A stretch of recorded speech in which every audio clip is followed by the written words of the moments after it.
नमस्ते, मैं हूं आपके साथ दिव्यांश शर्मा।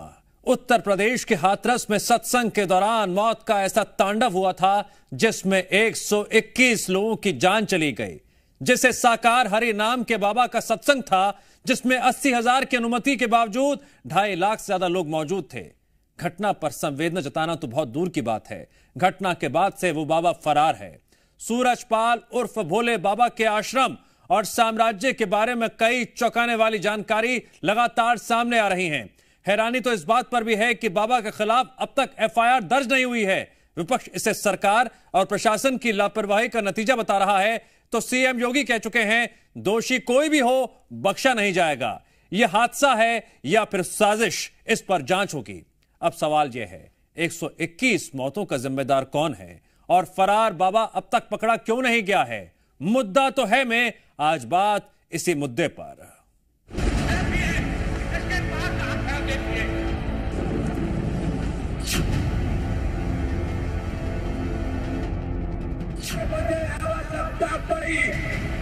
तो मैं पहले पैदा कर सकता हूं। मुझे आज तक कोई पकड़ नहीं सकता था और आज मैं आपकी चक्कर में ऐसा हूँ। हिंदू मुस्लिम सिख ईसाई का ये देश मिटाने के लिए मैं प्रार्थना हुआ हूँ। इसके पास आप है, देखिए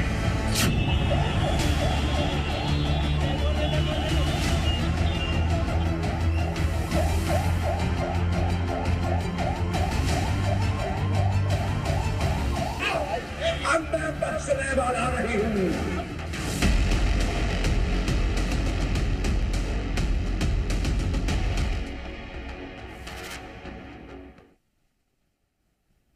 यूपी के हाथरस में हादसे के बाद हाहाकार मचा हुआ है। सवाल उठ रहे हैं 121 मौतों के कितने गुनहगार हैं, लेकिन पुलिस ने जो इस मामले में एफआईआर अब तक दर्ज की है उसके तहत साकार हरि का नाम इसमें नदारद है।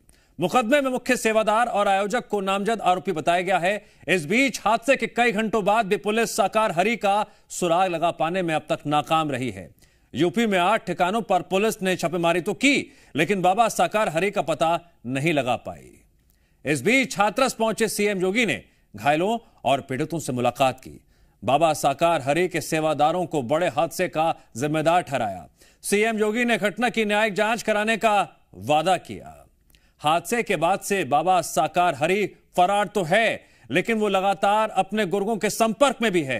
पुलिस की जांच में यह सामने आया है कि उसने फोन पर कई लोगों से बात की और फिर फोन स्विच ऑफ कर लिया। इस बीच पाखंडी बाबा की कई काली करतूतों का भी पर्दाफाश हो रहा है, जिसमें अविश्वास फैलाना, भूत बाधा मिटाने का ढोंग करना और चमत्कार के बहाने लोगों को गुमराह करना, बरगलाना, ये तमाम आरोप शामिल हैं। कई ऐसे वीडियोस भी सामने आए हैं जिसमें कपटी बाबा खुद को विष्णु और कृष्ण का अवतार बता रहा है। खुद को भगवान बताने वाला बाबा भस्मासुर क्यों बन गया? डेथ वारंट वाला बाबा कहां तक भागेगा? और रहस्य लोक को यमलोक बनाने वाले बाबा के सत्संग में मृत्यु दंड की सच क्या है? करेंगे इससे जुड़े तमाम सवालों पर बात। पहले देखिए रिपोर्ट।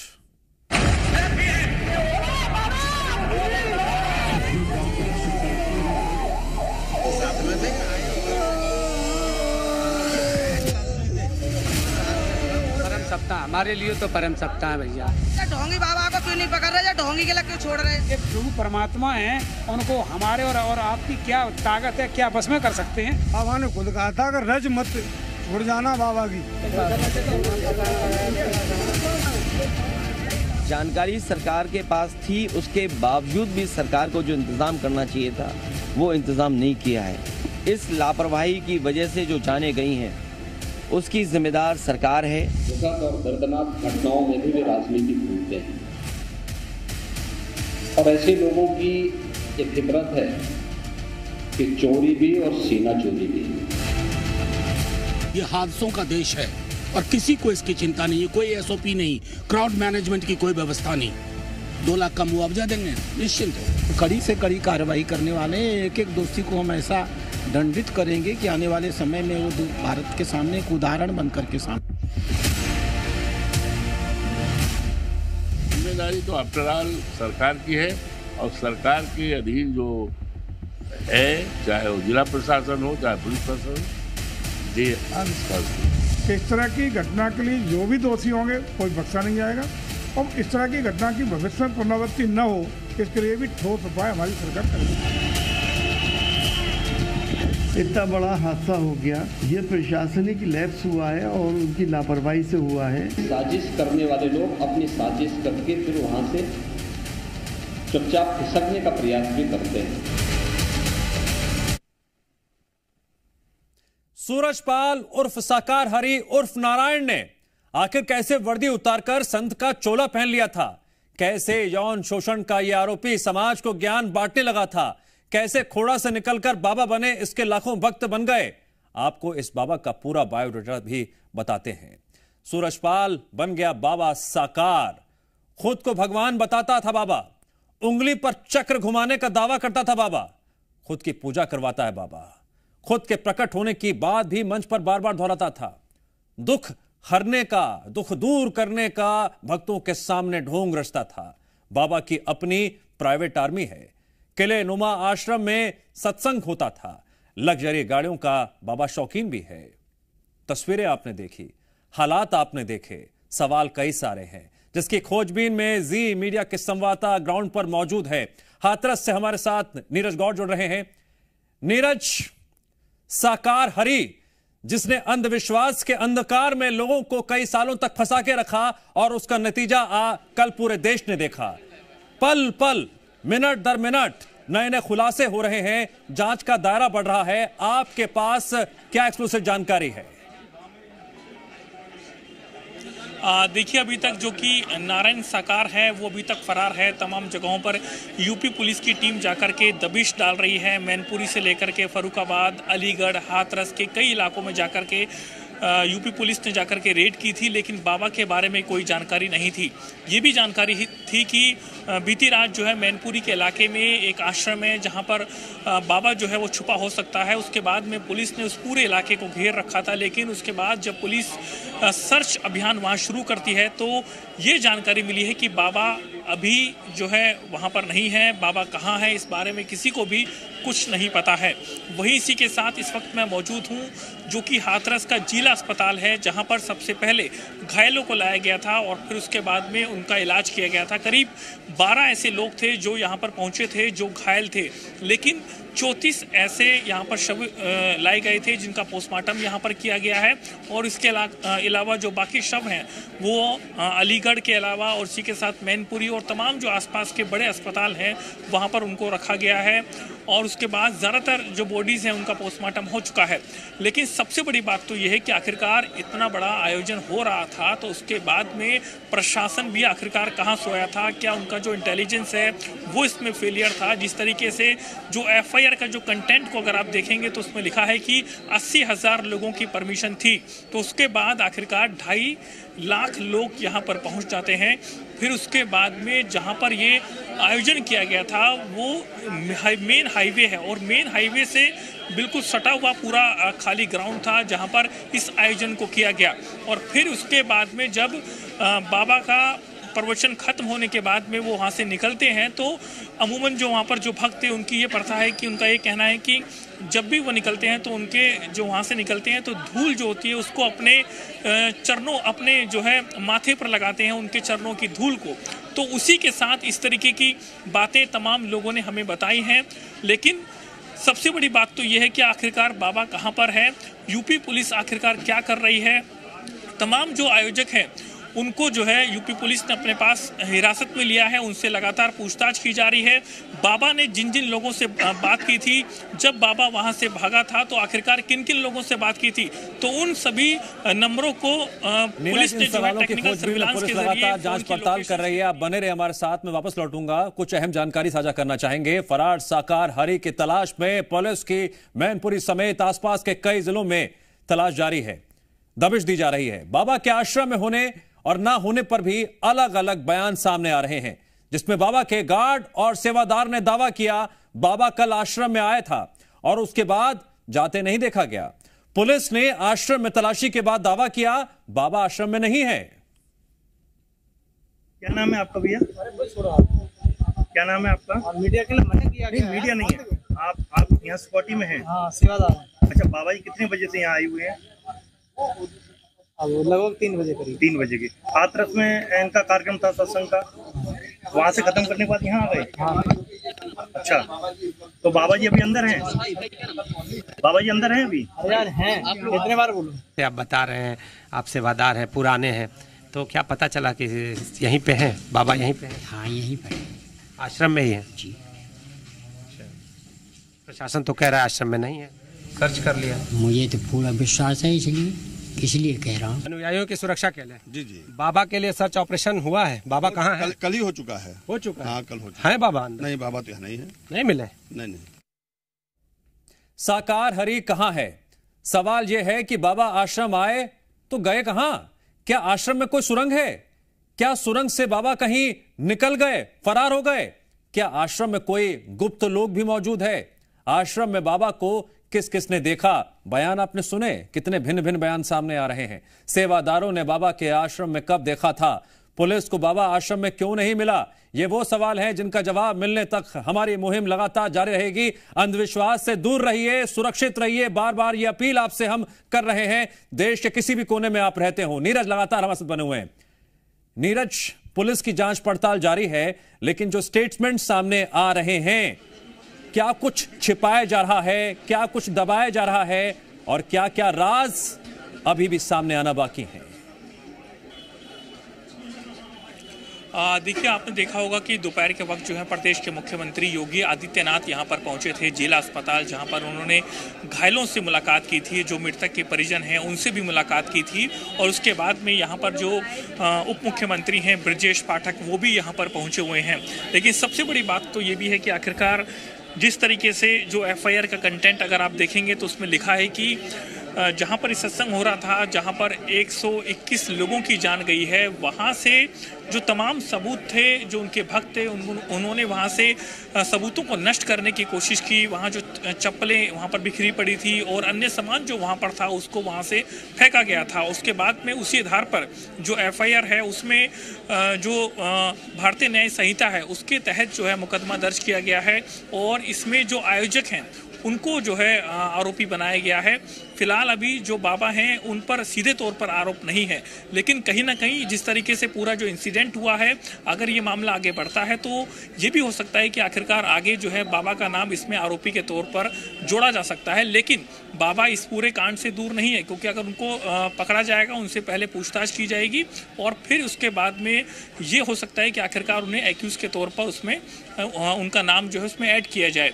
तो वहीं इसी के साथ अभी जो 4 आयोजक हैं उनसे लगातार यूपी पुलिस की जो टीम है वो पूछताछ कर रही है, पूरा जो सीक्वेंस है उसको जानने की कोशिश कर रही है। लेकिन घूम फिर के सवाल वही आता है कि आखिरकार जो आयोजक है और इसी के साथ जो कि बाबा है साकार, आखिरकार वो कहाँ पर है। तो पुलिस का ये भी कहना है कि तमाम जगहों पर जाकर के रात में रेड्स की थी, जिसमें कि मैनपुरी है और इसी के साथ फर्रुखाबाद, अलीगढ़ और हाथरस और इसी के साथ राजस्थान में भी होने की जानकारियां जो हैं वो यूपी एटीएस को भी मिली हैं और उसी के साथ में तमाम राज्यों की पुलिस को भी अलर्ट पर रखा गया है ताकि कोई जानकारी मिलती है तो वो शेयर किया जाए। लेकिन अभी जो घायलों की बात करें तो जो अलग अलग अस्पतालों में भर्ती हैं, कुछ ऐसे घायलों से भी हमारी बात हुई थी जो उनके परिजन हैं, तो उनका कहना है कि उनके जो परिजन हैं वो काफ़ी सीरियस हैं। यानी कि अगर कहें कि जो मौत का आंकड़ा है वो करीब 121 तक है, तो भगवान न करे आखिरकार ये आंकड़ा ज़्यादा बढ़े। लेकिन जो हालात बताए जा रहे थे उनके जो परिजनों की तरफ से कि बहुत से ऐसे लोग थे जिनकी हालत काफ़ी गंभीर अभी बनी हुई है। वहीं इसी के साथ जहाँ पर नीरज, साकार हरि का अभी कुछ पता नहीं चल पाया है, एफआईआर में नाम भी नहीं है, ये तथ्य है। लेकिन क्या ये कहना मुनासिब होगा बाबा फिलहाल फरार है? बिल्कुल सही कहा आपने। बाबा जब तक पुलिस के पास नहीं आ जाता, क्योंकि अगर इतना बड़ा इंसिडेंट हुआ है तो बाबा को सामने आना चाहिए था, जो पूरी घटना है उसके बारे में बताना चाहिए था, आखिरकार क्या घटना हुई है और कितनी बड़ी घटना है। उनके आयोजन किया गया, उनको लोग सुनने आते थे, उनको लोग मानते थे और उसके बाद वहाँ पर 121 लोगों की जान चली जाए, लेकिन बाबा का कोई अता पता नहीं है। उनके जो भक्त हैं वो भी इस बात पर सोच रहे हैं कि आखिरकार उनके बाबा कहाँ पर चले गए हैं। तो 2.5 लाख के आसपास संख्या थी। उसके बाद में 121 लोगों की मौत हो जाना तो कहीं ना कहीं बड़ी बात है, जिसको लेकर के प्रधानमंत्री से लेकर के मुख्यमंत्री से लेकर के सब लोगों ने जो है इस पर शोक जताया है। तो इसी के साथ जो है बाबा के बारे में हर आदमी जानना चाहता है कि आखिरकार बाबा कहाँ पर है। साकार के अंधविश्वास का अंधकार अब धीरे धीरे दूर हो रहा है। बने रहिए हमारे साथ, कुछ और भी बातें जानना जरूरी हैं। बाबा के पाखंड से जुड़ी कई बातें निकलकर सामने आ रही हैं। बाबा का सफेद रंग का आश्रम, जिसे बाबा अपना प्रवास स्थल बताता है, असल में वो किसी राजमहल से कम नहीं है। 21 बीघा में फैले इस राजमहल की सुपर एक्सक्लूसिव तस्वीरें देखना आपके लिए बहुत जरूरी है। तस्वीरें आपको दिखाएंगे। हमने जांच पड़ताल की आश्रम के अंदर क्या कुछ मौजूद है। बाहर जिस तरह से लोगों को बरगलाया जाता था, अलग अलग बातें बताई जाती थी, आश्रम के अंदर क्या था यह भी बताया गया कि खुद की आर्मी थी और जिस स्थितियों में बाबा रह रहा था, क्या यह जो अंधविश्वास का दायरा था और ज्यादा गहरा रहा है। आश्रम के अंदर का राज भी सामने आना बहुत जरूरी है, समझना बहुत जरूरी है। सोशल मीडिया के जरिए जो पुराने वीडियो सामने आ रहे हैं वो बेहद चौंकाने वाले हैं। मंच से साकार हरि लंबे चौड़े दावे करता था और पाखंड का खुलेआम नाच होता था और इस नाच में भोली भाली जनता सालों दर साल फंसती चली गई।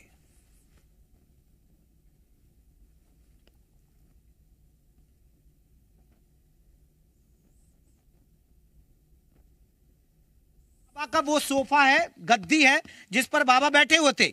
ये आप देखिएगा, दर्शकों को बता दें, ये बाबा, ये ऊंची वाली देखिए, ऊंची वाली गद्दी मैं दर्शकों को दिखाता हूं। इस गद्दी पर बाबा बैठे हुए थे। ये आप देख सकते हैं, ये वो गद्दी है, ये गद्दी है जिस पर बाबा बैठे थे। ये गद्दी अगर आप दिवाली, ये बाबा इसी गद्दी पर ये मंच है बाबा का, और एक और होगी जो बाबा की पत्नी बैठती थी बराबर पर। बाबा की पत्नी भी साथ रहती है हर समय। देखिए बाबा की लग्जरी थी, आप देख सकते हैं कितना शानदार यहाँ कारपेट बाबा के लिए पैरों पर रखने के लिए आप तस्वीरों में देख सकते हैं। ये बाबा की व्यवस्था थी। आप सोचिए, ये शानदार कारपेट, बकायदा अच्छे अच्छे टॉवल्स बाबा की सेवा में लगे हुए थे। यहाँ आप तस्वीरों में ये देख सकते हैं। ये तमाम आपको दिखा दे कि तौलिया है यहाँ पर, बहुत लग्जरी लाइफ। व्हाइट कलर बाबा को पसंद है। देखिए मैं आपको व्हाइट कलर, बाबा देखिए, बाबा ये देखिए, बाबा के ये वो कपड़े हैं जो व्हाइट कलर बाबा को बहुत पसंद था। वो व्हाइट कपड़े पहनते हैं, व्हाइट जूते पहनते हैं। बाबा को ये बड़ा शौक था और इसलिए व्हाइट टॉवल, व्हाइट हर चीज आपको सफेद नजर आएगी। हाथरस हादसे के जिम्मेदार बाबा साकार के अब एक एक पाखंड सामने आ रहे हैं। कासगंज में बाबा के आश्रम के बाहर हैंडपंप लगा हुआ है। बाबा के सेवादारों की तरफ से दावा किया जाता था, बाबा के नाम लेकर पानी पी लीजिए, हर बीमारी दूर हो जाएगी। साकार हरि के किस्से और चमत्कार में एक किस्सा ये भी है कि जो लोग अपनी बीमारी और दुख दर्द से तकलीफ में होते हैं, वो बाबा के इस आश्रम में जो कासगंज में है यहाँ पर आते हैं और इस हैंडपंप का पानी बाबा के नाम का लेकर अगर पीते हैं तो उनकी बीमारी दुख दर्द दूर हो जाते हैं। वो भी पथरी और पेट संबंधी बीमारियां, चर्म रोग जैसी बीमारियां जिनको है, वो यहाँ पर इस पानी को पीते हैं और अपनी बीमारी दूर करते हैं। मैं भी इस हैंडपंप का पानी पिया हूँ, हालांकि मुझे ऐसे कुछ चीज़ यहाँ पर नज़र नहीं आ रही है, लेकिन जो लोग यहाँ पर अपने आस्था को लेकर आते हैं या फिर जिनके अंदर ये अंधविश्वास भर दिया गया है कि इस पानी पीने से उनकी बीमारियां दूर हो जाती है, वो लोग यहाँ से पानी ले जाते हैं, पीते हैं, यहाँ तक कि बॉटल में भरकर अपने घर भी ले जाते हैं और लगातार उसे गंगा जल की तरह भी पीते हैं। लेकिन सवाल यहाँ पर आस्था, पाखंड और आडंबर का है जो बाबा ने लोगों के मन में भर रखा है। और यही वजह है कि आज यहाँ पर आप देख सकते हैं 10 के करीब हैंडपंप लगाए गए हैं, जिसमें ये दावा किया जाता है कि यहाँ के पानी पीने से लोगों की बीमारियां दूर हो जाती हैं। राजू राज, जी मीडिया, कासगंज। जो कोई भी अंधविश्वास के कुएं में डुबकी लगाता आया है, अब उसे बाहर आने का वक्त आ गया है। समझिए, जानिए, बाबा साकार ने अपने भक्तों को अंधकार में रखा हुआ था, कैसे झूठ के मायाजाल में फंसा के रखा हुआ था। मैनपुरी में जी मीडिया की पड़ताल में खुलासा हुआ, बाबा साकार उन्हें बताता है वही परमात्मा है, ब्रह्म है, उसने ही संसार का निर्माण किया है। बाबा साकार अपने भक्तों को मंदिर जाने से भी मना करता था, उसने अपने भक्तों का ब्रेन वॉश तक कर दिया था। आज कलयुग है, कलयुग में किसी के पास टाइम नहीं है। जहाँ कुछ मिलता है वहाँ भीड़ भागती है। ये भीड़ है और भीड़ को मिला है, परमात्मा ने दिया है और दिया है, अपनी पहचान दी है। जिस आस्था श्रद्धा के साथ वो बैठा है, इन दिव्य नेत्रों से ये जो आंखें हैं, ये चर्म चक्षु हैं, उनसे परमात्मा के दिव्य स्वरूप का दर्शन किया है। जो उन्होंने ये बताया कि उंगली पर चक्र सुदर्शन देखा, ये कटु सत्य है। जब मैंने विभिन्न रूपों में परमात्मा का साक्षात्कार किया है, मैंने देखा है, तब मैंने भरोसा किया है। तो आपने देखा वो चक्र और जो बिजली की कड़क थी, वो आपने देखा है? खूब देखा है। ये सब कुछ मेरा देखा हुआ है। राम जी के रूप में मैंने यही बोला था अंतःकरण से कि प्रभु, यदि आप साकार में आ गए हैं तो राम जी के रूप में आपका दर्शन होता तो मैं मानता कि आप परमात्मा हैं। तो राम जी के रूप में दर्शन किया। फिर कहा श्री कृष्ण जी के रूप में दर्शन देते तो मैं आपको मानूं कि आप परमात्मा हैं। तो श्री कृष्ण जी के रूप में दर्शन किया। फिर मैंने कहा विष्णु भगवान के रूप में मुझे दर्शन दो, तब मैं मानूं आप परमात्मा हैं। जब विष्णु भगवान के रूप में मैंने दर्शन किया, साक्षात दर्शन किया है, तब मैंने स्वीकार किया कि सर्वेश्वर आप ही आप हैं, जो आपका वास्तविक स्वरूप है। इस समय मैं अब इसी रूप स्वरूप को देखना चाहता हूँ। ये मैंने नादानी की, ये मेरी अल्पज्ञता थी और आपको जानने का ये तरीका भी था। यदि आप न दर्शाते तो मुझे भरोसा नहीं है। लगातार आपसे अपील कर रहे हैं, अंधविश्वास से दूर रहिए, अपने और अपनों के आसपास के लोगों का ख्याल रखिए, सुरक्षित रहिए।